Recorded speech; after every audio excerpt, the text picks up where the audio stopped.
तर UPI ID संदर्भात महत्त्वाची बातमी ती म्हणजे वापरात नसलेले यूपीआय आयडी 1 जानेवारी पासून बंद होणार आहे। सुरक्षिततेच्या कारणास्तव एनसीपी कडून हे नवे नियम लागू करण्यात येणार आहेत। 1 जानेवारी पासून national payment corporation of India कडून काही युनिफाइड इंटरफेस पेमेंट म्हणजेच यूपीआय अकाउंट बंद करण्यात येणार आहे। जर एखाद्या यूपीआय आयडी वरून तुम्ही एका वर्षात एकदाही ऑनलाइन पेमेंट केलं नाही तर तुमचा आयडी ब्लॉक करण्यात येणार आहे। त्यामुळे बंद असलेला यूपीआय आयडी तुम्हाला 31 डिसेंबरच्या आधी ऍक्टिव्ह करायला लागणार आहे। तर नॅशनल पेमेंट कॉर्पोरेशन ऑफ इंडियाने म्हटलंय की जर तुम्ही यूपीआय आयडी द्वारे एका वर्षापेक्षा जास्त काळ ऑनलाइन व्यवहार केले नाहीत तर तुमचा आयडी 31 डिसेंबर पासून ब्लॉक केला जाईल।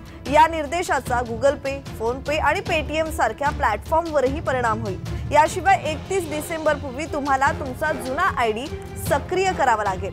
तुम्ही तुमच्या जुन्या आयडीने पेमेंट करून ते सक्रिय करू शकता।